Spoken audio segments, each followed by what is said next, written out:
하나님 말씀 보겠습니다. 마가복음 5장 25절부터 34절입니다. 마가복음 5장 25절부터 34절입니다.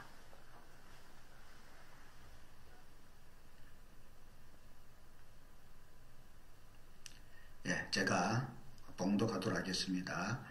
12해를 혈루증으로 알아온 한 여자가 있어 많은 의사에게 많은 괴로움을 받았고 가진 것도 다 허비하였으되 아무 효용이 없고 도리어 더 중하여 졌던 차에 예수의 소문을 듣고 무리 가운데 끼어 뒤로 가서 그의 옷에 손을 대니 이는 내가 그의 옷에만 손을 대어도 구원을 받으리라 생각한 일더라.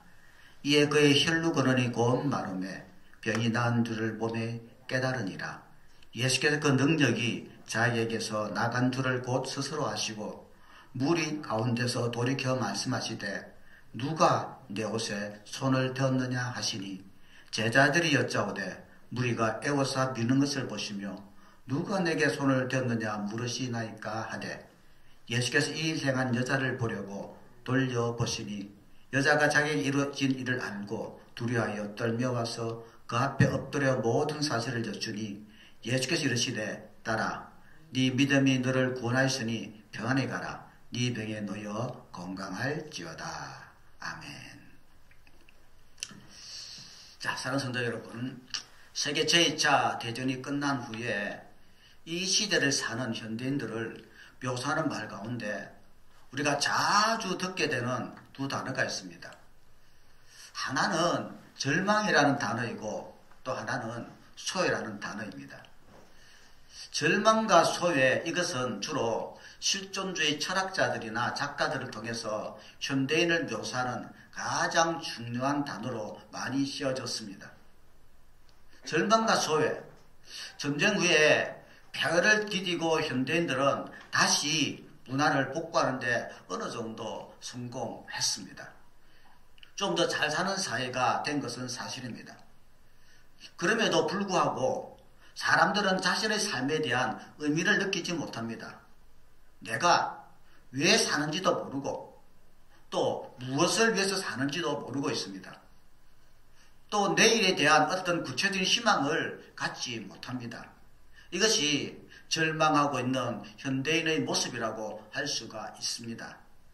이 절망도 비극이지만 더 커다란 비극은 이런 세상에 살면서 나하고 통하는 사람이 없다는 것입니다. 우리는 사람들에게서 벽을 경험합니다. 통할 수 있는 인간을 느끼지 못합니다. 아무도 나를 이해하지 못하는 그런 고독을 현대인들은 경험하고 있습니다. 그래서 요즘은 사람들마다 많이 예민해지고 또 독특해져서 생각이 다르고 스타일이 다르면 그냥 배제시키고 그를 혐오하기 시작합니다. 그러나 저는 사실 그것이 현대인들만의 문제라고 생각하지 않습니다. 근데 어느 시대에나 하나님과 다른 관계를 맺고 살지 못할 때, 창조주의 품에서 살지 못할 때, 혹은 그리스도인들이라고 할지라도 하나님의 관계나 교제가 흔들림일 때 끊임없이 삶의 장에서 경험해야 하는 삶의 고통은 다른 것이 아니라 절망과 소외라고 생각을 합니다. 오늘 우리 이런 절망 속에서 또 소외 속에서 살던 한 여인의 모습을 성경에서 발견합니다. 우선 본문에 나타난 이 여인의 절망의 원인은 어디서부터 비롯되고 있습니까? 이 여자에게 병이 있습니다. 본문에 보면 이 여인의 앓고 있었던 병이 무슨 병이었습니까? 혈루증입니다. 피를 솟는 병, 보통 하혈하는 병입니다. 그러나 이 하혈은 단순한 여성들의 생리적인 문제가 아닙니다. 만약에 특별히 이런 문제에 관심 있는 분은 레위기 15장을 집에서 연구해 보시기 바랍니다. 이 레위기 15장에서는 이 병을 유출병이라 그랬습니다. 특별히 정상적인 생리적인 출혈 말고 그 밖의 다른 이유로 출혈하고 있었던 병, 성병으로 말미암은 임질 같은 그런 질병 때문에 하혈을 하게 되는 경우를 말하는 것입니다. 어쨌든 말입니다. 그 시대로 봐서 난치의 질병을 앓고 있었던 여인의 모습이 기록되고 있습니다. 그런데 우리가 병을 알아도 고쳐질 희망이 있다 생각하면 견딜 수가 있습니다. 그러나 이 여인의 경우에는 고칠 희망이 없습니다. 여기에 이 여인의 절망이 있습니다. 절반적인 상황을 본문은 어떻게 묘사하고 있습니까? 26절 보겠습니다. 자, 같이 읽읍시다. 시작. 나는 의사에게 많은 경험을 받았고 가진 것도 다 허비하였으되 아무 효험이 없고 도리어 더 중하여졌던 차에. 이런 병을 얼마 동안 알았다고 성경은 말씀합니까? 25절 보세요. 12년이라고 합니다. 그래서 25절에 보면 12회를 12이라는 숫자는 이스라엘 백성들에게는 완전 수입니다. 아주 긴 세월을 말할 때 7년, 12, 40 이런 숫자가 많이 등장하지요. 12년이나 알았습니다. 희망 없이 알았습니다. 자기 병을 고치기 위해서 할 수 있는 모든 노력을 다 바쳤습니다. 요즘식으로 말하자면 무엇입니까? 흔히 말해서 양이, 한의, 부산대병원, 백병원, 동의한방병원, 민간, 대체의학 이런 노력들을 다 해보았지만 희망이 없었어요. 여기에 이 여인의 절망이 있습니다. 이젠 죽기를 기다릴 수밖에 없는 상태, 이것이 이 여인이 처하고 있었던 절망적인 상황이었습니다. 그러나 이 절망이라는 고통보다 더 크다는 고통은 이 여인이 주변으로부터 완전히 차단된 삶을 살고 있었다는 사실입니다. 그 당시에 이런 혈루증, 소위 출혈병을 앓게 되면 사회로부터 철저하게 소외를 당했습니다. 종종 이런 사람들은 부끄러운 병이라고 해서 그 당시 시대의 사회가 가지고 있었던 무지 때문에 이런 사람들은 쫓겨나 성 바깥에서 살아야 했습니다. 혐오이지요. 배제시키는 겁니다. 무슨 죄를 지었기에 저런 병에 걸렸냐는 것입니다. 요즘식으로 우리가 말하자면 강제적인 자가 격리 상태였습니다. 그리고 성전에 접근하는 것도 금지됐고 해당 예배에 참석할 수도 없습니다. 가정에서도 남편이 이런 여인과 이혼해도 무방한 합법화되었던 그런 시대 속에서 이 여인은 철저한 외로움, 아무도 받아줄 수 없는 사회가 버린 사람, 사랑하는 남편도 버리고 사랑하는 자식도도 외면한 이런 철저한 소외된 배제된 삶을 살 수밖에 없었던 것입니다. 여기 여인이 경험하고 있었던 절망보다도 더 커다란 고통, 소외, 혐오, 그리고 고독의 고통을 경험했었던 여인의 모습을 우리는 성경에서 볼 수 있습니다. 어쨌든 절망과 소외 속에 있었던 이 여인이 예수님을 만나고 치료를 받습니다. 새 삶을 살게 됩니다. 이 여인이 치유를 경험했던 이야기를 어떻게 이루어집니까? 치유의 계기, 절망과 소외에서 탈출하게 하는 두 가지 결정적 사실이 이 여인에게 치유를 가져다 주었습니다. 이 여인에게 치료의 새로운 전기를 만든 이 사건을 본문은 이렇게 보도하지요. 자, 27절 같이 보겠습니다. 자, 읽지요. 시작. 예수의 소문을 듣고 무리 가운데 끼어 기르와서 그의 옷에 손을 대니, 여기 매우 중요한 동사가 두 가지가 나옵니다. 어떤 단어가 나옵니까? 동사를 주목해서 보면 되지요. 듣고라는 단어가 나옵니다. 그 다음 어떤 단어가 나옵니까? 손을 댔다, 타치했답니다. 듣고 손을 댔다. 이것이 매우 중요한 단어입니다. 이것이 여인에게 치료를 가져온 전기가 된 것입니다. 듣고 만졌습니다. 듣고 손을 댔다는 것입니다. 사랑하는 자매 여러분, 우리가 복음서를 읽다 보면 사람들이 예수님을 만났을 때 구원을 받습니다. 치료를 경험합니다. 인생이 새로워집니다. 그러한 사건을 보도하는 대목마다 이 두 가지 단어가 어김없이 등장하는데, 이것을 듣고라는 단어와 또 하나는 믿고라는 단어입니다. 요한복음 5장 24절에 보면요, 내가 진실로 진실로 내게 이르노니 내 말을 듣고 또 나 보내신 이를 믿는 자는 영생을 얻었고 심판에 이르지 아니하나니 사망에서 생명으로 옮겼느니라. 두 가지 때문에. 뭐요? 듣고 믿었기 때문에. 이 위대한 역사는 들음에서 시작합니다. 그래서 성경은 이렇게 말씀하지 않습니까? 믿음이 어떻게 생긴다고 합니까? 믿음은 들음에서 나며 들음은 그리스도의 말씀으로 말미암았느니라. 그러면 본문에 나타난 여인이 뭘 들었습니까? 20절 다시 한번 보시죠.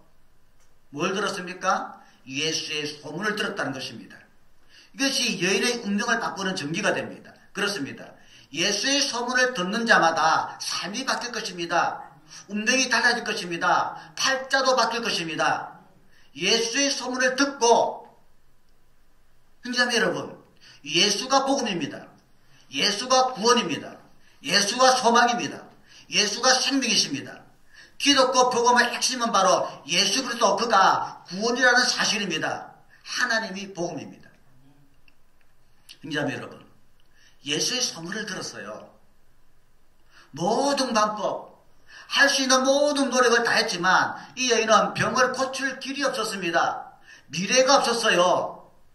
그런데 어느 날 소식을 들었습니다. 예수가 오신다. 우리 마을을 지나가신다. 이 예수라는 말에 눈이 번쩍 뜨였어요. 예수라고? 죽은 자를 살리시고 병든 자에게 치유를 제공하고 사람들의 운명과 인생을 바꾸게 해주는 갈릴리 사람, 나사렛 사람, 그 예수. 예수가 오신다. 복음이었습니다. 그래도 마지막 입새 같은 최고의 희망, 이 여인이 걸 수 있었던 마지막 희망, 예수의 소문을 들었습니다. 듣고 어떻게 했습니까? 그 다음에 예수님을 향해서 달려갔어요. 그리고 예수의 옷자락을 만졌습니다. 그리고 모든 것이 달라집니다. 어디서 시작됐습니까? 들음에서 시작되었습니다. 예수의 소문을 듣고, 지금도 예수의 소문은 복음인 줄 믿으십니까? 믿음은 어디에서 나온다고요? 들음에서 나며 들음은 그리스도의 말씀으로 말미암습니다. 예수가 오신다. 내가 그 예수를 만날 수 있다. 그 예수를 경험할 수가 있다. 이 사건은 지금도 복음인 줄 믿으시기 바랍니다. 예수의 소문을 듣고 무리 가운데서 껴 뒤로 와서 예수님의 옷자락에 손을 댔습니다. 아마도 이 여인은 밀리고 밀리는 사람들 속에서 나는 예수를 만나야 돼. 만나지 않으면 안 돼. 어떻게든 만나야 돼. 그래서 말입니다. 병도 몸이고 힘도 없는 상태였지만 사람들 비집고 들어가서 가까스로 예수님의 옷자락을 가만히 만졌을 것입니다. 손을 댔어요.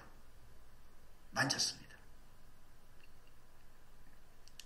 사랑하는 성도 여러분, 저는 그 당시에 예수님의 옷에 손을 댄 사람은 이 여인뿐만 아니라 많은 사람들이 있을 것이라고 생각합니다. 왜냐하면 오늘 본문의 상황을 자세히 살펴보면 이렇게 보도합니다. 31절을 다시 한번 읽어보세요. 31절요 읽겠습니다. 제자들이 여짜오되 무리가 애워서 미는 것을 보시며 누가 내게 손을 대느냐 물으시나이까 하되. 보십시오. 제자들이 무엇이라고 대답하였습니까? 많은 사람들이 예수님을 애워싸고 있었다는 것입니다.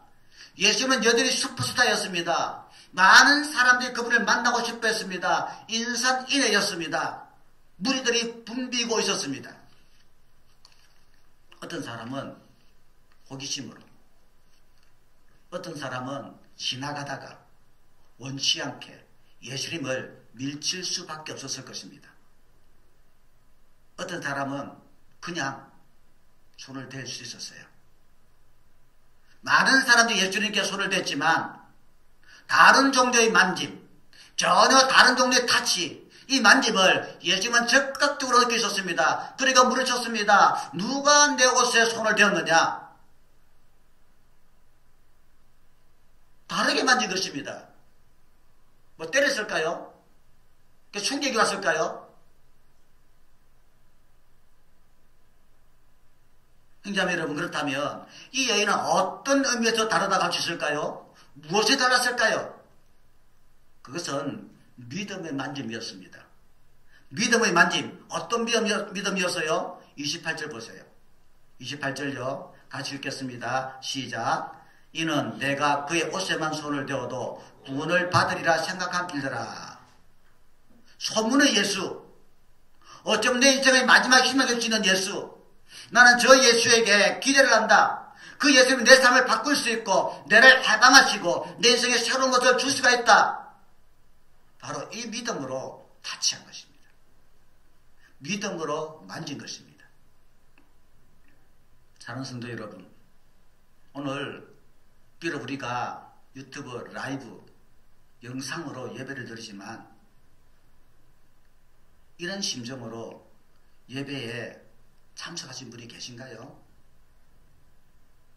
오늘 우리가 어떻게 영상 앞에 우리 가족끼리 아니면 혼자 예배를 드리게 되었나요?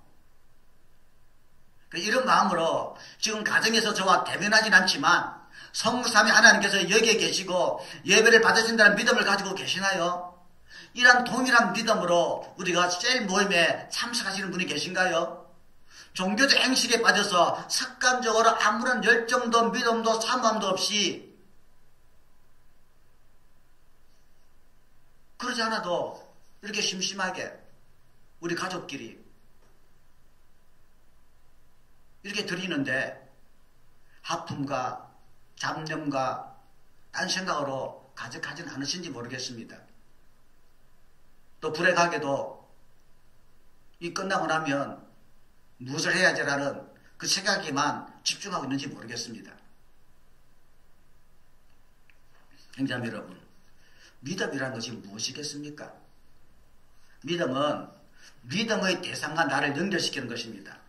결혼식에 서서 부부 서약이 이루어집니다. 서약에 깔린 중요한 전제가 있지요. 그 바탕에 깔린 중요한 전제가 있습니다. 나는 이 남자를 믿습니다. 나는 이 여자를 믿습니다. 그 내 일생을 의탁합니다. 서로가 서로를 향한 신뢰를 바탕으로 부부 서약이 이루어집니다. 우리가 믿는 그 순간 그 믿음은요, 상대방을 나와 연결시키는 것입니다. 주님, 제가 주님을 믿습니다. 주님, 지금 우리 가정에 주님 임재가 있으면 믿습니다. 두세 사람이 내 이름을 모신 것은 나도 너희들과 함께 있겠다고 말씀하셨지요. 그 믿음, 여기 계시지요? 예배를 받으시지요? 하는 믿음.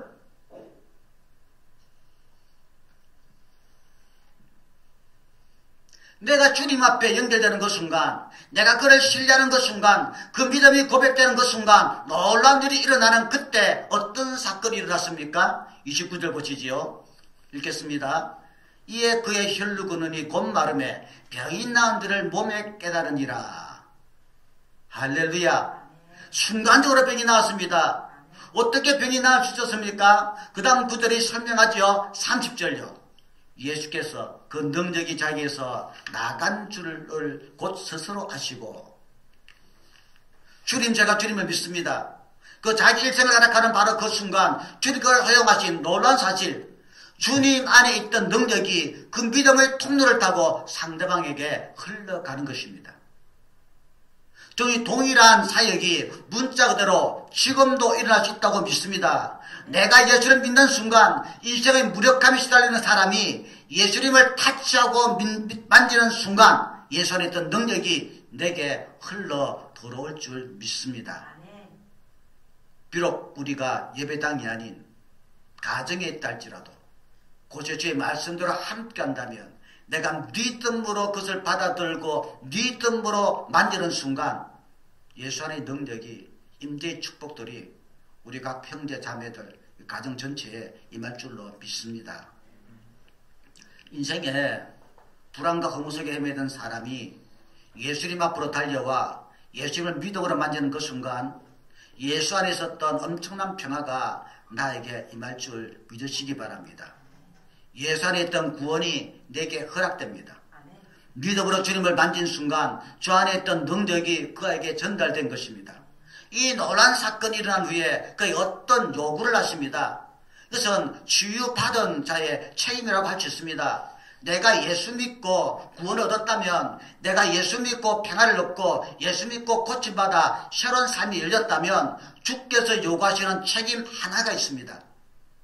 이 책임을 주기 위해서 주께서 이런 질문을 하십니다. 누가 내 옷에 손을 대었느냐? 주님은 그녀가 예수님을 신뢰하고 믿음이 그녀에게 주를 드렸다는 사실을 이미 아셨습니다. 그리고 그녀에게 공개적으로 나타날 것을 요구하십니다. 누가 내 옷에 손을 대었느냐? 자, 이제 31절을 보세요. 읽겠습니다. 제자들이 여짜오되 우리가 에워싸 믿는 것을 보시며 누가 내게 손을 대느냐 물으시나이까. 그러나 이 여인은 알았습니다. 피할 수 없다는 것을 알았어요. 이미 주님의 은혜가 여인에게 전달된 것을 숨길 수 없게 된 이 여인, 마침내 그 정체를 드러냅니다. 32절 보세요. 예수께서 이 일 행한 여자를 보려고 둘러보시니 나타납니다. 드디어 그 모습을 드러냅니다. 33절 다 같이 읽겠습니다. 시작. 여자가 자기에게 이루어지는 알고 두려하여 떨며 와서 그 앞에 엎드려 모든 사실을 여쭈니. 형제자매 여러분, 성경은 일관성이 있어요. 우리 주님이 사람들에게 요구하시는 일관성입니다. 내가 주의 은혜를 받았다면, 구원을 받았다면, 주의 은혜를 경험했다면 반드시 요구하시는 한 가지가 있어요. 무엇일까요? 주께서 내게 역사하신 그것을 나타내야 한다는 사실입니다. 이것이 전도입니다. 이것이 간증인 것입니다. 주님이 내게 이루어진 사실, 그 사실을 사실대로 말하는 것, 이것이 바로 구원받은 사람들의, 은혜를 받은 사람들의 이야기입니다. 그래서 은혜의 복음은 이웃들에게 전달됩니다. 나 이것을 숨길 수가 없어요. 숨기고 싶지만 사람들을 만나는 순간에 내 입에서 저절로 그 말이 나와요. 그러나 말입니다. 내가 주님과 상관이 없다면 상관없는 대로 그대로 계십시오. 그러나 내가 주의 은혜를 체험한 사람, 주의 능력을 체험한 사람, 구원을 체험한 사람이라면 우리는 나타낼 수밖에 없어요. 그것이 정상적입니다. 그리고 이런 방법을 통해서 복음은 전파되는 것입니다. 주님이 내게 구원이셨습니다. 주님이 내게 생명이 있었어요. 주님이 내게 평안이 있었습니다. 주님이 나의 삶을 새롭게 하셨습니다. 사실을 사실대로 말하는 것이 전도입니다. 사실 아는 것을 말하려고 하지 마십시오. 뭐 꾸며서 좋게 말할 필요도 없습니다. 그것은 허구이지요. 그것은 소설입니다.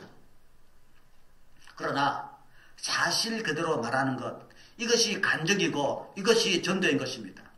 자신을 드러내는 것이 아닙니다. 주님이 내게 어떤 일을 하셨는지, 이 절망과 이 소외 속에 있었던 내 인생을 바꿔주신 주님, 그리고 이토록 충만함과 이토록 삶을 감겨주신 주님, 그 주님을 나타내는 것입니다.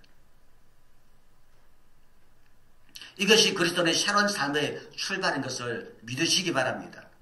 우리의 삶의 장에서 신앙의 고백은 날마다 이루어져야 합니다. 그러면서 마지막 절에 이렇게 말씀하시지요. 자, 34절요. 다 같이 읽어보겠습니다. 시작. 예수께서 이르시되 따라 네 믿음이 너를 구원하였으니 평안히 가라. 네 병에서 놓여 건강할지어다. 뭐라고 부르십니까? 따라. 따라. 사랑하는 내 따라.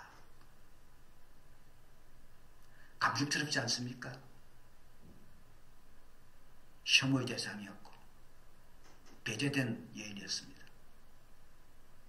그 누구도 이렇게 정답게 불러준 적이 없어요. 수년 동안. 따라. 사랑은 내 따라. 이 여인은 예수님을 신뢰하고 먼저 건강을 얻었습니다. 저는 이 여인이 병의 치유를 위해서만 예수를 믿었다고 생각하지는 않습니다. 이 사건을 계기로 해서 내 삶의 근원이신 예수님, 믿음은 이 여인과 예수님을 연결시켰고, 그리고 주님과의 빼앗길 수 없는, 흔들릴 수 없는 관계 속에 들어갔고, 그녀는요 하나님의 딸이 되는 놀라운 경험을 시작합니다. 내 딸아. 겉으로 듣고 싶었던 하나님의 음성입니다. 우리 주님의 부르심은 얼마나 감격이었을까요? 절망과 소외, 투명인간 취급을 받은 혐오와 배제의 그 현실들이 주마등처럼 지나갑니다. 내 딸아. 우리 주님의 음성은 얼마나 큰 울림으로 그 여인에게 다가갔을까요? 사랑하는 자매 여러분, 지금 저와 여러분은 예수의 감격을 가지고 있나요? 하나님의 감격을 간직하고 있습니까? 그렇지 못하다면 내 교회 생활, 그 많은 연륜에도 불구하고 나에게 하나님에 대한 감격, 치유의 경험, 변화의 체험이 없다면 왜 그럴까요? 어떤 사람을 보면요, 교회에 와서 설교 한 번 듣고 인생이 바뀌어요. 저는요, 그런 사람 여러 봤어요. 근데 어떤 사람은 설교를 골백 번 들어도 절대로 안 바뀌어요. 그리고 어제도 어린아이 변함없이 그대로 앉아있어요. 그 차이가 어디에 있을까요? 그것은 믿음의 차이라고 생각합니다. 저 말씀 속에 내 인생을 바꿀 수 있는 생명이 있다.